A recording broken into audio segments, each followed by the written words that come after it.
Hallo und herzlich willkommen auf Epic. Heute bei uns von Infiray das PFN 640 Plus Thermalsichtgerät.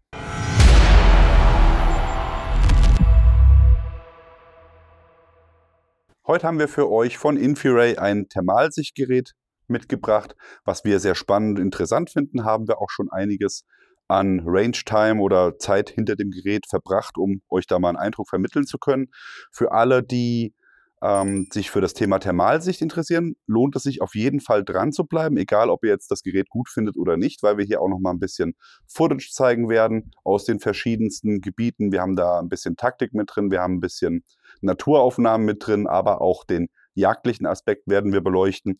Das heißt, einfach hier in dem Video unten mal schauen, da gibt es Sprungmarken, wenn euch ein bestimmter Teil nicht interessiert, wenn ihr sagt, okay, generell das Gerät von den Spezifikationen interessiert mich gar nicht, sondern ich will einfach mal die Leistung sehen, dann könnt ihr da direkt hinspringen und euch das anschauen. Und im späteren Verlauf wird es dann nochmal ein Spezialteil geben, das ist nämlich auch ein Premiere-Video für uns. Wir werden das zweiteilig gestalten.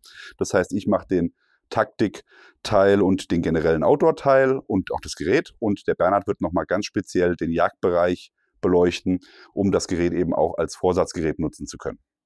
Das ist nämlich die Besonderheit des Infiray 640 Plus.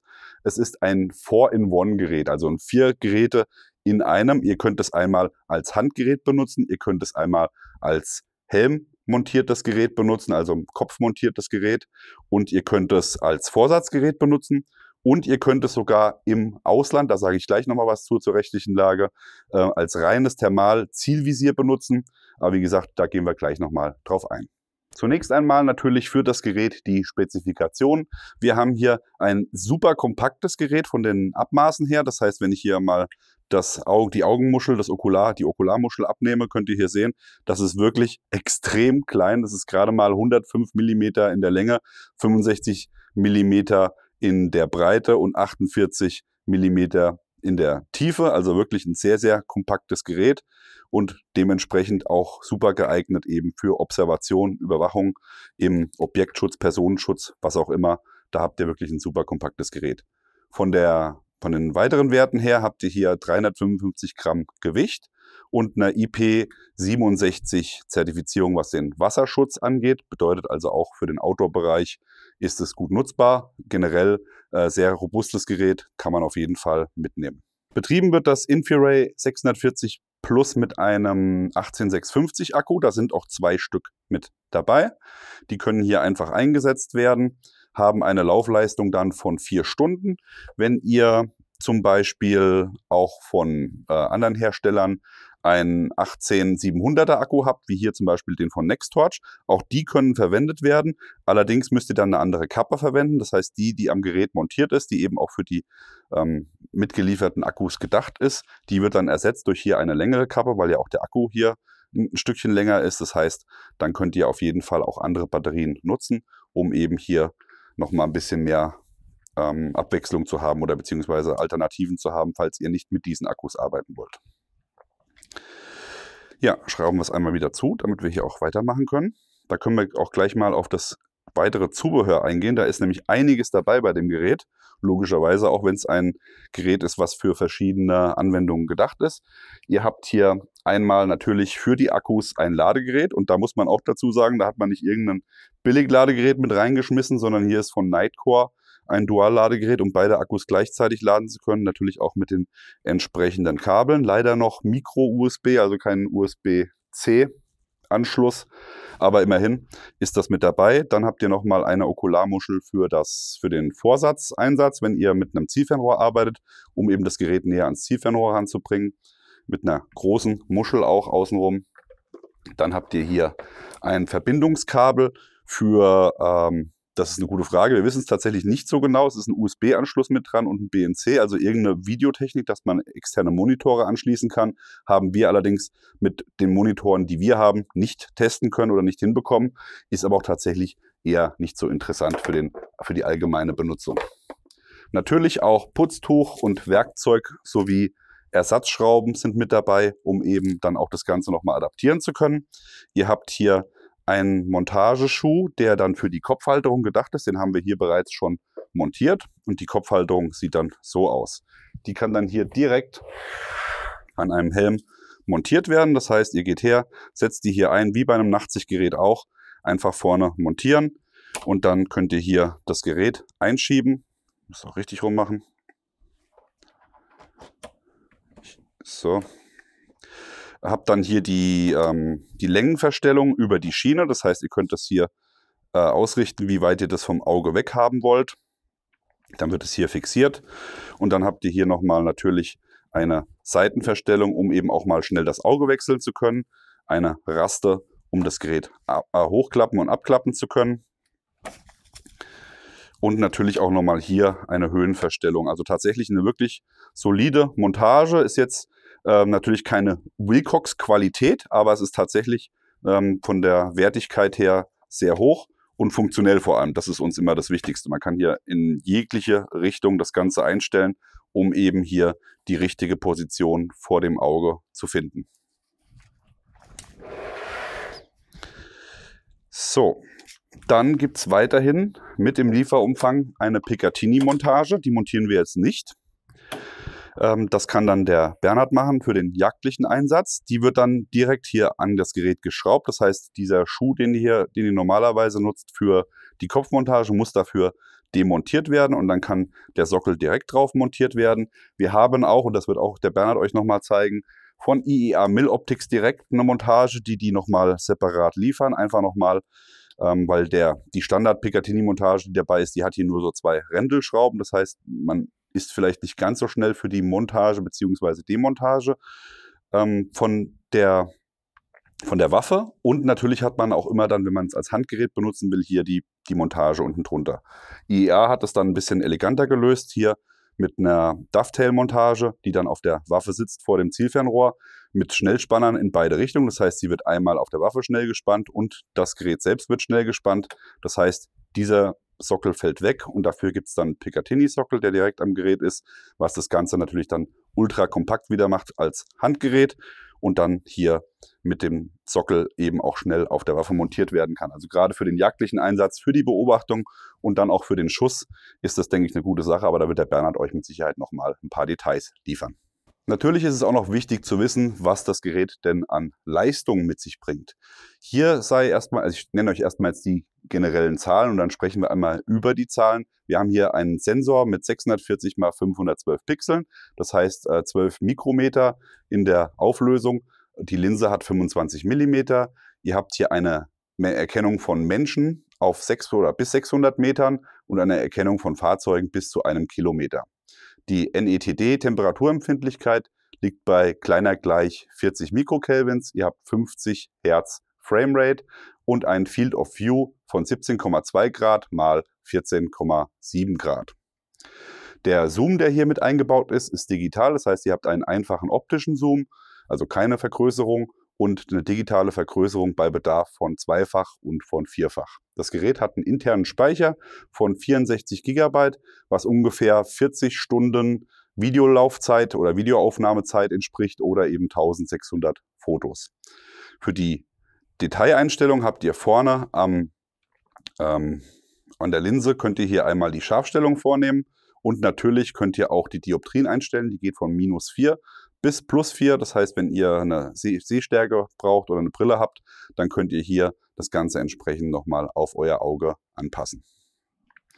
So, wir haben es ja gesagt, wir haben hier 12 Mikrometer in der Leistung, der Mikrobolometer. Das ist jetzt wenn man jetzt mal rein den Zahlenwert nimmt, ist das jetzt keine Glanzleistung, also ist tatsächlich würde man das jetzt nicht in den Top-Gerätebereich mit reinpacken. Allerdings sei dazu gesagt, dass bei einem Sensor oder beziehungsweise bei Geräten natürlich immer auch die Größe des Sensors analog zum Gehäuse abhängig ist. Ja, das bedeutet, Top-Geräte, die momentan zwischen 17 und 25 Mikrometern liegen, die sind deutlich größer und schwerer und lassen sich dann eben auch nicht so nutzen wie jetzt hier das PFN 640 Plus. Das heißt, die Werte, die das Gerät hat, für diese Größe sind tatsächlich so, dass wir sagen würden, das würden wir im Top-Gerätebereich einordnen. Nur halt eben im Vergleich zu großen Geräten hat das natürlich schlechtere Werte in Anführungszeichen. Ja, dann würde ich sagen, gehen wir einmal kurz über die Menüführung. Und ich erzähle euch ein bisschen was, wie das Gerät gesteuert wird. Und dann können wir einmal euch ein paar Aufnahmen aus der freien Wildbahn zeigen. Die Bedienung ist denkbar einfach. Ihr habt hier 3 Tasten auf der Oberseite. Die vorderste Taste ist die Power-Taste, die mittlere Taste ist die Menü-Taste und die hintere ist für Foto und Video. Natürlich alles auch doppelt belegt. Bedeutet, mit langen und kurzen Tastendruck könnt ihr hier verschiedene Funktionen abrufen. Das Gerät ist natürlich weiterhin über Wi-Fi mit dem Smartphone koppelbar. Gibt es für Android und iOS eine App, die nennt sich InfiRay Outdoor. Kann man einfach runterladen, kostet nichts. Und dann wird per WLAN das Gerät mit dem Smartphone verbunden. Und dann kann ich hier entsprechend dann auch zum Beispiel das Bildmaterial direkt runterladen oder eben auch die Aufnahme tatsächlich über Smartphone steuern, wenn mir das über das Gerät hier zu kompliziert ist. Das ist, denke ich, gerade auch für den Überwachungsbereich interessant. Wenn man hier das Gerät zum Beispiel am Auto außen irgendwo befestigt und eben nicht direkt durchschauen kann, könnte ich das per Fernsteuerung mit dem Smartphone per Wi-Fi verbinden und könnte dann eben über das Smartphone beobachten und bei Bedarf eben auch Fotos schießen oder Videoaufnahmen dazu machen. Wir haben euch die Menüführung einmal hier durch das Gerät gefilmt mit der Kamera. Das heißt, wenn man die internen Aufnahmen hat, hat man natürlich keine Menüs mit drin. Deswegen müssen wir leider hier durch das Gerät durchfilmen, aber einfach, dass ihr es mal gesehen habt. Da habt ihr hier den Bildschirm und unten die Menüführung. Das Ganze ist so aufgebaut, dass ihr, wenn ihr im Handmodus seid, habt ihr ein Vollbild, also ein vollfüllendes Bild auf dem Display. Ihr könnt aber dann auch hier umschalten auf den Clip-on-Modus, also wenn es zum Beispiel vorgeschaltet wird. Und dann habt ihr ein eckiges Bild. Das seht ihr hier auch. Das springt dann im Menü um und dadurch ist dann das Bild nochmal eckiger und ein bisschen kompakter, um eben mit dem Zielfernrohr besser gesehen werden zu können. Im Menü könnt ihr natürlich auch umstellen, wie ihr die Ansicht haben wollt. Üblicherweise haben Thermalsichtgeräte verschiedene Farbspektren zur Auswahl, mit denen man arbeiten kann. Es gibt hier einmal das White Hot, dann haben wir Black Hot, dann gibt es nochmal Red Hot, das ist quasi so eine Mischung aus Schwarz-Weiß und die Temperaturzonen farblich hervorgehoben. Und natürlich nochmal den Color Mode, den manche auch Rainbow nennen, einfach nochmal absolut bunt das Ganze darstellen zu können. Von der Tastenbelegung her schalte ich das Gerät mit der Power-Taste ein, indem ich die Power-Taste lange gedrückt halte. Dann geht das Gerät an. Ich kann mal durchschauen und gucken. Momentan steht da nur PFN 640 Plus. Es wird jetzt einmal booten und jetzt habe ich auch schon mein Bild. So, die Bildinformation, die ich als allererstes habe, ist inklusive Kompass und einer Neigungs- und Seitenneigungsverstellung. Das heißt, ich habe, egal ob ich das Gerät jetzt so verkante oder eben so verkante, habe ich hier immer an der Seite eine Einstellung. Das Ganze wird aber nur kurz eingeblendet. Das heißt, wenn das Gerät eingeschaltet wird, sieht man diese Ansicht und dann wird, um eben ein freies Bild zu haben, das ganze Bild wieder klar dargestellt, dass man keine Einblendung mehr hat. Wenn ich die wieder haben will, reicht ein kurzer Druck auf die Power-Taste, das auch gleichzeitig dann nochmal für die Sensorkalibrierung nochmal zum Auslösen gedacht ist. Das heißt, die Sensorkalibrierung kann ich entweder manuell oder automatisch einstellen. Standardmäßig ist sie automatisch eingestellt. Dann hört man auch immer alle paar Sekunden so einen Klick. Das heißt, immer wenn der Sensor sich nochmal nachkalibriert, kann das darüber gemacht werden. Das kann ich aber auch ausschalten und kann dann manuell oder eben noch zusätzlich über die Power-Taste, über einen kurzen Druck, den Sensor nochmal kalibrieren. Wenn ihr jetzt hier das Menü haben wollt, drückt ihr einfach in der Mitte einmal kurz auf die Taste, dann wird das Menü eingeblendet und dann könnt ihr mit der Power-Taste oder mit der Foto-Video-Taste im Menü hin und her springen. Habt ihr neben der Farbpalette natürlich noch Kontrast, Helligkeit, die üblichen grafischen Einstellungen. Ihr könnt auch auf das Dateisystem zugreifen, ihr könnt das WLAN ein- und ausschalten, ihr könnt das Videosignal für das Kabel, was wir hier euch gezeigt haben, nochmal auswählen und natürlich hier die Auto- und manuelle Einstellungen sowie Zeit, Uhrzeit, Datum, so Sachen können auch hier im Menü eingestellt werden. Wenn ich aus dem Menü raus will, beziehungsweise wenn ich jetzt hier einen Punkt im Menü angewählt habe, muss ich dann einmal nochmal in der Mitte aufs Menü drücken, um eben in das Untermenü reinzukommen. Und wenn ich dann aus dem Menüpunkt raus will, halte ich die mittlere Taste gedrückt, um dann das ganze Menü auszublenden, halte ich die Taste nochmal gedrückt. Wenn ich im Clip-on-Modus bin, ist das Menü nicht unten eingeblendet, sondern mittig. Das heißt, das ist dann ein bisschen störend, wenn ich durchs Menü springe, aber das macht man ja in der Regel nicht und man braucht es ja auch nicht häufig, weil die Grundeinstellungen dann gemacht werden, maximal nochmal, um die Farbdarstellung anzupassen, aber ansonsten ist das dann passend. Wenn ich das Menü aus habe und die Power-Taste nochmal alternativ nutzen will, kann ich hier auch, wenn ich sie einmal kurz antippe, nutzen, um den Zoom zu verstellen. Das heißt, ich drücke hier oben auf die Power-Taste einmal kurz drauf, bin dann im zweifach digitalen Zoom und im vierfach digitalen Zoom. Wenn ich nochmal drücke und wenn ich dann wieder drücke, springt es wieder zurück auf den einfachen Zoom. Die hintere Taste ist, wie gesagt, für Foto und Video hauptsächlich gedacht. Das heißt, kurzes Drücken macht ein Foto, lange gedrückt halten bedeutet, ich nehme ein Video auf und da habe ich dann auch im Display eingeblendet die Laufzeit des Videos. Was ich noch nicht gesagt habe, neben dem Kompass und der Höhen- und Seitenneigung habe ich natürlich auch als Information immer noch mal oben im Display stehen, was für einen Farbmodus ich gerade habe. Im Moment ist es bei mir hier Black. Und ich kann hier noch sehen, wie lange die Batterie hält, wie viel Aufnahmezeit ich noch damit habe, beziehungsweise wie viel Laufzeit ich damit habe. Einmal grafisch dargestellt und einmal nochmal als Timer. Um das Gerät auszuschalten, halte ich die Power-Taste lange gedrückt, wenn das Menü aus ist. Dann kriege ich hier ein Power-Symbol, bestätige das in der Mitte und dadurch wird das Gerät wieder ausgeschaltet. Ja, also Bedienung ist super simpel. Die Bedienungsanleitung habt ihr hier vermisst vielleicht beim Zubehör. Die ist auch tatsächlich nicht dabei, aber die ist relativ einfach auf der InfiRay-Seite mit zu finden, beziehungsweise auch per QR-Code scannbar und dann könnt ihr euch die runterladen und dann auch nochmal dort in Ruhe schauen. Das ganze Zubehör übrigens, habe ich auch noch nicht erwähnt, kann hier natürlich auch in einer robusten Tasche verstaut werden. Das ist eine Nylon-Cordura-Tasche, die innen nochmal stark gepolstert ist. Das heißt, hier habt ihr dann einmal Platz fürs Gerät, für Batterien, nochmal für die Montage und hier oben nochmal ein zusätzliches Fach für Kleinteile. Ja, bevor es jetzt in den Jagdbereich geht, zeigen wir euch einmal die Aufnahmen, die wir noch hier so in der Gegend gemacht haben. Man muss dazu sagen, wir waren jetzt nicht großartig nachts unterwegs. Da kommt natürlich dazu, ein Thermalsichtgerät im Vergleich zu einem Nachtsichtgerät kann natürlich auch beim Tag wunderbar genutzt werden.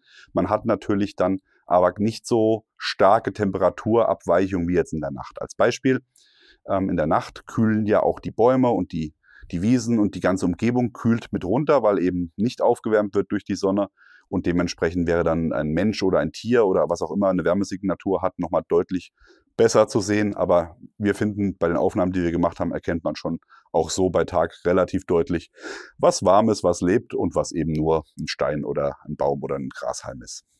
Als erstes haben wir hier für euch ein paar Feldaufnahmen. Das heißt, hier sieht man ein bisschen Feld mit Bäumen im Hintergrund. Einfach mal, um euch generell die Bildqualität des Geräts zu zeigen. Die ist sehr gut. Wenn man den Zoom benutzt, wird es natürlich etwas pixeliger, also gerade um Details zu erkennen, was dann vielleicht für den Jagdbereich oder auch für die Observation wichtig ist, um zu schauen, ob jemand eine Waffe trägt oder sonst irgendwas, ist der digitale Zoom mit zweifach und mit vierfach etwas pixelig. Da wären andere Geräte natürlich besser. Aber um eben eine schnelle Erkennung durchzuführen, hat man hier schon eine sehr gute Ansicht. Hier haben wir auch für euch mal ein paar Vögel aufgenommen, einfach, dass ihr auch mal seht, wie man das für die Natur oder beziehungsweise für die Tierbeobachtung nutzen kann in der Luft. Man sieht hier sehr schön, wie die Vögel am Himmel kreisen. Hier sind nochmal ein paar Pferde auf der Koppel, die ungefähr 400 Meter weit weg ist. Also da muss man schon auch mit dem digitalen Zoom arbeiten, um da ein bisschen näher ranzukommen. Aber man sieht auch ohne den Zoom deutlich, dass es sich hier um Pferde handelt. Interessant natürlich auch zu wissen, wie verhält es sich mit Exkrementen? Möchte man ein Tier verfolgen? Wie lange ist es her, dass das Tier hier sein Häufchen gemacht hat? Haben wir für euch mal hier einen Haufen Hundekot fotografiert oder gefilmt, besser gesagt.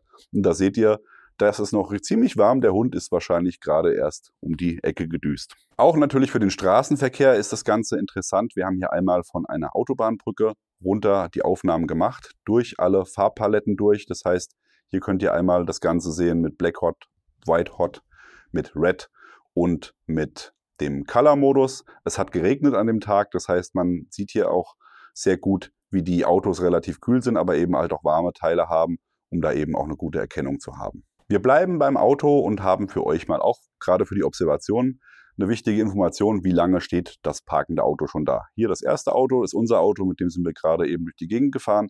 Da sieht man deutlich an den Bremsbelägen, oder an der Bremsscheibe besser gesagt, dass das Auto warm ist. Das Auto nebendran, das steht schon eine Weile auf dem Hof und parkt da. Weitere Informationen zum Auto bzw. auch zu Thermalsicht. Das ist nämlich auch für die Observation eine wichtige Information. Thermal geht nicht durch Scheiben durch, also Glasscheiben. Also wenn ihr euch gut vor Thermalsicht schützen wollt, nehmt ihr eine Glasscheibe, tragt die vor euch her und ihr seid unsichtbar. Sieht man hier sehr gut an der Fensterscheibe vom Auto. Wir lassen sie für euch einmal hoch und runter, damit ihr einfach mal sehen könnt, wie man verschwindet, wenn die Glasscheibe zwischen einem und dem Thermalsichtgerät ist.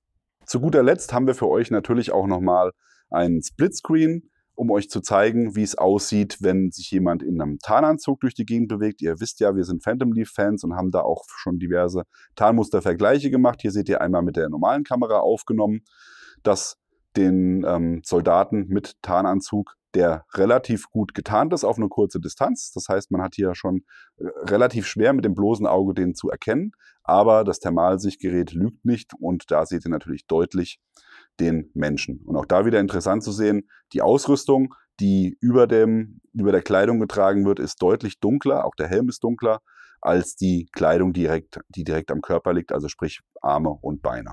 Das Gerät kann auch als Direct-Aim-Gerät benutzt werden. Das heißt, es hat ein integriertes Absehen, das allerdings ab Werk herausprogrammiert ist. Das heißt, ihr könnt das Gerät in Deutschland, so wie es ist, legal benutzen, da kein Absehen im Gerät drin ist. Wenn ihr das nutzen wollt für die Jagd im Ausland zum Beispiel oder eben auch im taktischen Einsatz im Ausland, dann müsst ihr mit dem Hersteller bzw. mit dem Händler IEA Miloptics Kontakt aufnehmen, der euch dann hilft, das Absehen einzuschalten. Wenn das Absehen eingeschaltet ist, kann man natürlich auch noch Feineinstellungen vornehmen, wie die Höhen- und Seiteneinstellung, verschiedene Auswahlmöglichkeiten an Absehen. Aber wir gehen da gar nicht drauf ein, weil das, wie gesagt, nicht in unserem Rechtsgebiet hier liegt.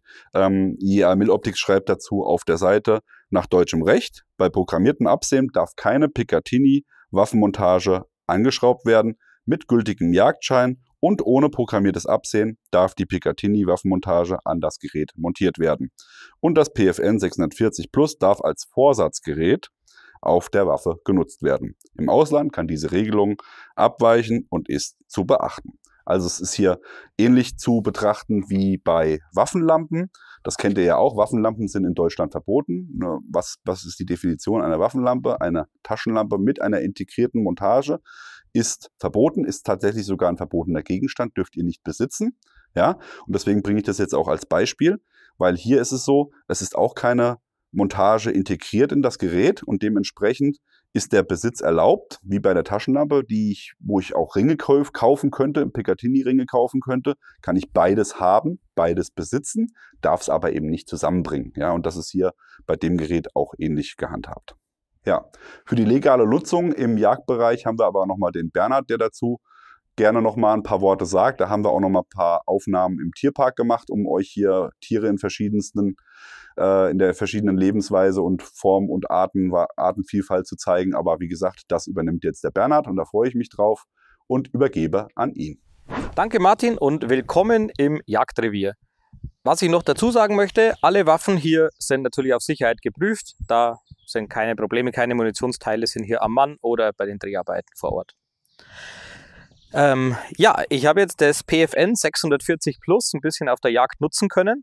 Ich muss dazu sagen, ich bin eigentlich ein ziemlicher Oldschool-Veteran. Also ich habe von alten Leuten das Jagen gelernt, mit alten Techniken. Aber ich bin natürlich vollkommen offen, was die ganze Wärmebild- und Nachtsichttechnik und so angeht. Das ist einfach meiner Meinung nach eine Frage auch der Weitgerechtigkeit. Geschossen wird und wenn geschossen wird in der Dunkelheit, dann soll der Schuss auch bitte sicher sein und auch das Ansprechen sollte möglich sein. Und das ist natürlich mit Wärmebild und Nachtsicht ideal. Der große Vorteil bei der Wärmebildtechnik ist natürlich, dass ich auf größere Entfernungen schon von vornherein aufklären kann, wo ist was, wo befindet sich was, wobei ich dann natürlich auch wieder den Nachteil habe des Ansprechens. Also ein männliches Stück Rehwild oder ein weibliches Stück Rehwild zum Beispiel auseinanderzukennen, ist verhältnismäßig schwierig mit Wärmebild, weil ja das Gehirn nicht durchblutet ist. Also da müssen die Details schon stimmen und es muss relativ nah dran sein, dass ich jetzt zum Beispiel am Pinsel ansprechen kann, ist es jetzt zum Beispiel ein Bock oder ist es keiner. Das ist natürlich nicht so wahnsinnig relevant, weil ja der Abschuss von Rehwild mit Wärmebild- oder Nachtsichttechnik in Deutschland noch nicht gestattet ist. Aber es kann uns natürlich einfach helfen, auf Basis von diesen Ausschlusskriterien einfach den Bestand im Revier zu erfassen. Seit 17. Mai ist es jetzt erlaubt, hier in Bayern zumindest, auch die Raubwildbejagung mit Vorsatzgeräten, also mit Bildverstärkung durchzuführen. Das hätte ich hier mal wirklich früher brauchen können. Ich jage jetzt hier in diesem Revier seit fast 10 Jahren und wir hatten ein riesengroßes Räudeproblem. Also ich habe sehr viele Füchse schießen müssen und da die eben hauptsächlich nachtaktiv sind, ist es natürlich, wäre es von wahnsinnigem Vorteil gewesen, das mit Wärmebildtechnik schon machen zu können. Ich begrüße diesen Schritt tatsächlich. Der Schuss oder die Entscheidung zum Schuss liegt ja am Schluss beim Jäger selber. Also niemand ist ja gezwungen, Raubwild zu bejagen mit Vorsatztechnik oder mit Nachsatztechnik oder was auch immer, für was man sich entscheidet. Diese Entscheidungen, den Finger krumm zu machen, das liegt ja immer noch beim Jäger. Die Schwarzwildbejagung ist natürlich auch ein sehr, sehr großes Thema und ist auch durch die Wärmebildtechnik vor allem wesentlich erleichtert worden. Ich sage jetzt explizit Wärmebildtechnik, weil man halt früher hat man einfach auf eine 30 Kilo Sau geschossen und hat sagen können, ja, das ist ein Überläuferchen und da kann man nichts falsch machen, unabhängig eigentlich vom Geschlecht. Mittlerweile ist es bei uns zumindest so, dass fast jedes weibliche Stück Schwarzwild, das 30 Kilo wiegt, eigentlich schon Frischlinge dabei hat. Und zwar ganzjährig. Also gerade bei uns ist es wirklich sehr, sehr schwierig geworden.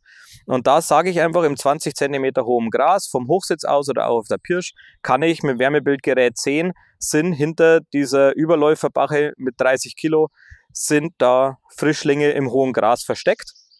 Weil wenn ich auf eine 30 Kilo Sau schieße und am Schluss komme ich hin und dann hängen da 2, 3, 4 kleine Frischlinge mit vielleicht so Meerschweinchengröße noch an den Zitzen der toten Sau dran, das will man einfach nicht. Das ist wirklich sowas, das ist der Albtraum eines jeden Jägers und das ist tunlichst zu vermeiden. Und da hilft uns die Wärmebildtechnik sogar noch wesentlich mehr als die Nachtsichttechnik. Und jetzt kommen wir aber eigentlich zum Kernstück von diesem Video, das Infiray PFN 640 Plus. Ist deswegen eine sehr, sehr gute Wahl für den, ich sage jetzt mal, modernen Jäger mit der modernen Ausstattung, so wie wir sie hier sehen, mit Picatinny. Wir haben einfach diese Wiederholgenauigkeitsdebatte nicht. Das heißt, ich habe meine Picatinny-Notches, ich habe meinen Adapter drauf, ich setze das Gerät auf und weiß, das passt. Das haben wir probiert beim Anschießen.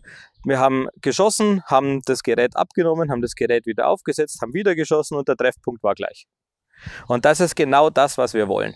Da gibt es jetzt unzählige Adapterhersteller für Vorsatzgeräte, die ans Zielfernrohr montieren. Aber das ist halt einfach unserer Meinung nach nicht so zuverlässig wie die Montage auf einer Picatinny-Schiene, warum sich ja auch das Militär für diese Varianten entschieden hat. Das heißt, wir arbeiten entweder wie hier mit einem Handguard, mit einem langen Picatinny-Profil, oder wie man es bei diesem Repetierer zum Beispiel sieht, das ist ein Remington 700 im Pro-Chassis. Man montiert eine Night Vision Bridge, darum heißt das Ding auch so, und hat dann auch seine Picatinny-Notches, setzt das Gerät einfach in die Vertiefung ein, mit dem Rückstoßstollen montiert das und fertig ist der Käse. Da ist ein riesen Gamechanger, diese Schnellmontage, die IEA Mill Optics, extra hier für dieses Gerät mit anbieten. Und zwar habe ich praktisch zwei, ich sage jetzt einfach mal, weibliche Picatinny-Stücke auf einer Montage, die ein bisschen voneinander versetzt sind. Beides mit Schnellspannhebeln, das heißt, ich kann mir einfach bei der Waffe oder bei der Waffe hier einfach die Vertiefung markieren, fahre ich einfach mit dem Lackstift durch und dann weiß ich einfach, ich setze den Rückstoßstollen ein, mache den Hebel zu und kann im Grunde dasselbe Gerät auf beiden Waffen verwenden, wenn ich dann die internen Specs oder die Verstellung des Geräts intern anpasse. Das ist auch super gelöst, das ist ja bei den meisten Vorsatzgeräten gleich, nämlich ich gehe praktisch in das Verstellmenü, habe dann einen X- und Y-Wert, da ja im Grunde das Zielfernrohr auf das Display zielt und das Display oder das Gerät mit dem Display mir die Bildverstärkung anzeigt. Das heißt, ich muss das Display vor dem eingestellten Fadenkreuz der Waffe verschieben. Das heißt, das Gerät startet bei X0, Y0 und dann gebe ich einfach mal ein paar Schüsse ab auf, sage jetzt mal 50 Meter und dann kann ich sehen, wo liegt die Gruppe und dann kann ich einfach über das Display eingeben, ich brauche X 20 Einheiten, Y 20 Einheiten und dann verschiebt sich das Bildschirm vor dem Fadenkreuz und das nächste Mal, wenn ich schieße, hat sich die Trefferlage verändert. Das kann ich hier wirklich sehr, sehr effektiv einstellen. Also wir haben im Praxistest herausgefunden, dass pro Einheit, die ich verstelle, das Absehen um etwa 20 mm auf 100 Meter sich verschiebt. Oder die Trefferlage sich auf 100 Meter um etwa 20 mm verschiebt. Das heißt, darum ist es clever, das auf 50 Meter anzuschießen und dann auf 100 Meter zu verifizieren. Weil das kann ja irgendwo sein. Ganz wichtig ist, dass man sich in dem Clip-on-Modus befindet. Wenn man aus Versehen sich im Handheld-Modus befindet, dann wird dieses Display, das ich ja intern verschoben habe, wieder praktisch in die 0-0-Stellung zurückversetzt. Das heißt, ich bin dann tatsächlich, wir haben das ausprobiert, auf 50 Meter nicht mal mehr auf der Scheibe. Und die Scheibe ist 50 mal 50. Also da ist die Treffpunktverlagerung wirklich gigantisch. Das ist das, worauf man erstens achten muss. Und zweitens muss man darauf achten, dass man sich in der Geräte-Zoom-Stufe 0 befindet. Und das ist eben auch bei diesem Gerät hier super klasse. Das ist ein echter Einfach-Zoom.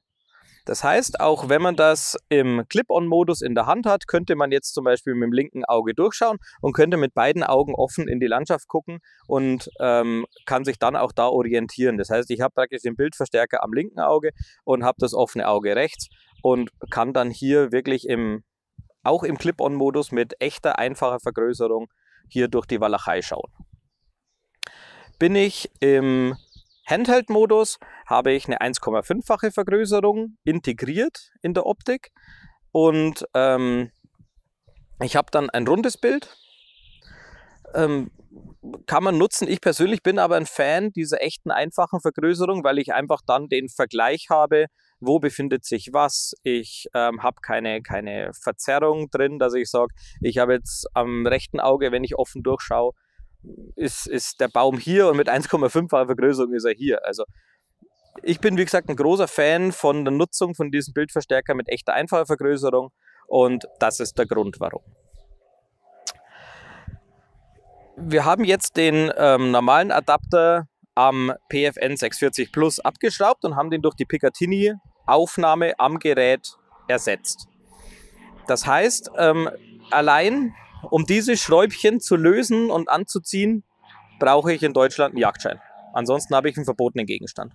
Das ganze System ist aber sehr, sehr simpel. Also ich habe hier einen kleinen Sperrhebel dran. Dann kann ich einfach den Sperrhebel eindrücken, ja, einfach, und kann den Riegel lösen und kann dann das Gerät abnehmen. Das ist wirklich sehr, sehr schnell und einhändig sogar zu machen. Und ich würde sogar behaupten, wenn man jetzt kein separates Handheld-Gerät möchte, dass das sogar im Jagdbetrieb möglich wäre und auch verhältnismäßig lautlos. Also genauso gut, wenn ich jetzt zum Beispiel das Gerät einfach hier im Beobachtungsmodus nutze, das geht auch mit der Augenmuschel und dann kann ich einfach im jagdlichen Betrieb, wenn ich sehe, ja, da kommt jetzt irgendwas über die Wiese, sagen wir mal eine Rotte Wildschweine oder kommt jetzt da über einen Acker, dann kann ich das einfach aufsetzen und kann dann hier relativ lautlos verriegeln und bin dann einsatzbereit. Wie gesagt, dabei muss man eben darauf achten, nicht im Handheld-Modus, sondern im Clip-on-Modus zu arbeiten. Die Möglichkeit wäre jetzt natürlich, weil das so einfach ist, mit zwei Adaptern zu arbeiten, also einfach den Adapter nochmal zu kaufen und den jetzt auf den Repetierer zu montieren, so wie diese Waffe jetzt hier zum Beispiel, also mit der schieße ich hauptsächlich mein Raubwild und mit der gehe ich halt auf Schwarzwildjagd. Hätte ich zwei Clips oder eben, weil ich eben zwei Schnellverstellungen habe, ich nehme einfach den hinteren Schnellverstellhebel oder Schnelllösehebel, mache den auf, setze dann das Gerät hier auf und kann dann einfach den wieder schließen und dann habe ich dasselbe Gerät mit diesem wirklich super konstruierten und sehr hochwertig konstruierten Adapter auf zwei Geräten nutzbar. Das ist jetzt natürlich so, wie ich das jetzt hier gezeigt habe, in der Realität nicht möglich, weil ich ja intern auf die Ballistik des anderen Geschosses oder der anderen Munition umstellen muss. Aber ich kann mir das notieren, wenn ich sage, ich habe jetzt hier zum Beispiel die Display-Einstellung in dieser internen Verstellung von plus 20 und ich sage jetzt mal ganz krass, habe ich hier -10, -5. Dann kann ich das einfach hier eingeben und montiere das rüber und dann bin ich hiermit einsatzbereit. Und das funktioniert eben nur durch die hochwertige Verarbeitung sowohl der Picatinny-Profile als auch der Picatinny-Adapter auf dem Gerät. Und das funktioniert tatsächlich, das haben wir ausprobiert und das ist wiederholgenau. Unser Fazit, oder weil Jäger einfach eigen sind, mein persönliches Fazit zum PFN 640 Plus. Was ich an diesem Gerät liebe, das ist die absolut kompakte Bauform und dass es so wahnsinnig leicht ist. Oft sieht man an den Zielfernrohren meiner Mitjäger Riesengeräte hängen, die 20 Zentimeter lang sind, die wirklich relativ schwer sind und ich vertraue dieser ganzen Nummer einfach nicht hundertprozentig. Dass wenn ich sage, ich habe ein Zielfernrohr, das über den vorderen Montagering 15 Zentimeter raussteht, dann werden sich die Konstrukteure da schon was dabei gedacht haben, von der Materialstärke, von der Montage. Und wenn ich da jetzt vorne nochmal 150 Gramm oder 200 Gramm dranhänge, wir arbeiten halt hier in einem Präzisionsbereich. Und ich sage einfach, wenn ich vorne mit dieser definierten Materialstärke und der Montage, die ich habe, nochmal Gewicht draufbringen. Ich vertraue der ganzen Nummer einfach nicht, weil ich einfach sage, vielleicht biegt sich da irgendwas durch, vielleicht hängt irgendwas im Rückstoß, arbeitet das oder so. Und Vertrauen ist einfach, gerade wenn man kritische Schüsse abgibt, jetzt nicht auf Papier, sondern auf Lebewesen, ist Vertrauen einfach 50% des gesamten Geschäfts mindestens. Das heißt, hier habe ich eben die Picatinny-Montage, alles ist extrem hochwertig, alles. Allein wenn ich es anfasse, macht schon richtig guten Eindruck. Ich gehe hin, setze das Ding auf, verifiziere übers Display meine Daten und sage, jawohl, ich kann auf die Jagd gehen. Und das kann ich auch. Das haben wir schon bewiesen, sowohl auf dem Schießstand als auch auf Jagdlich. Das geht einwandfrei. Und drum muss ich wirklich sagen, ist das PFN 640 Plus in dieser Konfiguration mit dem Picatinny-Adapter von IEA einfach das Mittel der Wahl und damit traue ich mich wirklich in jeder Situation zu arbeiten. Egal, ob ich jetzt auf Raubwild jage mit dieser 2:3 Konfiguration oder ob ich auf Schwarzwild gehe, hier mit der dicken Bertha. Das Gerät hat voll mein Vertrauen und das ist eben, wie gesagt, nochmal das absolut Wichtigste, um Zuversicht zu haben, um auch mal wirklich bei absoluter Dunkelheit auf ein Stück human und weitgerecht schießen zu können. Hier sehen wir jetzt einen Luchs. Fällt natürlich auch unter die Kategorie Raubwild, aber natürlich nicht jagbar. Besonders interessant ist hier, wenn man auf das Bild genau schaut, dass man sieht, dass der hinter einem Zaun entlang läuft, weil der Zaun anders Wärme reflektiert als das Tier oder der warme Tierkörper selber. Das ist auch von sehr großem Vorteil, zum Beispiel, wenn mal ein Stück Schwarzwild in einem Maisacker steht, während ich bei Nachtsicht zum Beispiel einen Maishalm nicht sehe, der das Stück verdeckt, den ich dann treffen könnte, der auch dann das Geschoss ablenkt oder deformiert, habe ich natürlich bei Wärmebild dieses Problem nicht, weil ich jeden Gegenstand, der unterschiedlich Wärme reflektiert, ausmachen kann. Das heißt, da sind einfach wesentlich sichere Schüsse möglich. Hier sieht man im Beispiel wirklich, wie jetzt abgesehen natürlich vom Schuss mit Vorsatzgerät, die Geräte zur Beobachtung von Wild eingesetzt werden können. Hier handelt es sich jetzt um einen Fischotter und da sieht man halt auch einfach nur, wenn die Ohrspitzen aus dem Wasser rausstehen. Das kann natürlich dann interessant sein, wenn es um Wildzählung geht.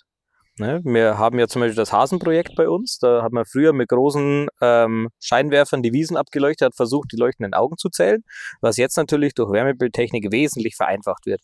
Genauso natürlich auch wie jetzt zum Beispiel zur Fallenstellung oder halt, wenn es auch wirklich mal notwendig sein sollte, zur Entnahme von eigentlich geschützten Tieren. Ich gebe jetzt zurück ins Studio. Martin hat auch noch ein bisschen was zu sagen. Ich bin raus.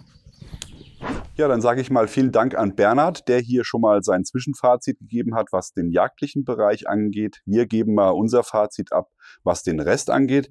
Wir muss dazu sagen, das Gerät ist tatsächlich von der Größe und vom Gewicht her und von der Vielseitigkeit her, was die Nutzung angeht, fast unschlagbar gut. Es ist auch vom Preis her nicht zu hoch angesiedelt. Also wenn ich mich erinnere, damals, wo wir für Pulsar Videos gemacht haben, wie teuer die Geräte waren zum Teil, die waren deutlich höher angesiedelt, hat man hier sehr, sehr viel Bang for the Buck, wie der Amerikaner sagen würde. Also man kriegt hier sehr viel fürs Geld. Das Preis-Leistungs-Verhältnis stimmt und die Qualität unserer Meinung nach auch. Deswegen bleibt das Gerät auch bei uns, um eben auch verschiedene Aufnahmen in Zukunft im thermalen Bereich darstellen zu können, wenn es gerade um Tarnmustervergleiche oder sonstige Sachen geht, wo wir eben auch nochmal auf Thermal was zeigen wollen.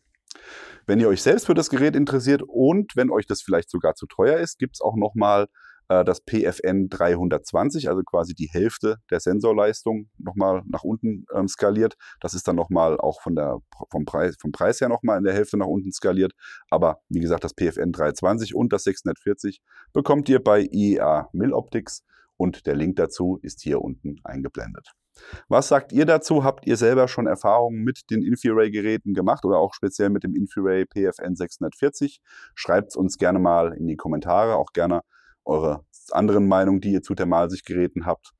Und dann freuen wir uns drauf und sehen uns im nächsten Video. Denkt daran, wie immer, liken, Abo, Glocke klicken. Wir sind raus. Bis dann. Macht's gut. Bye, bye.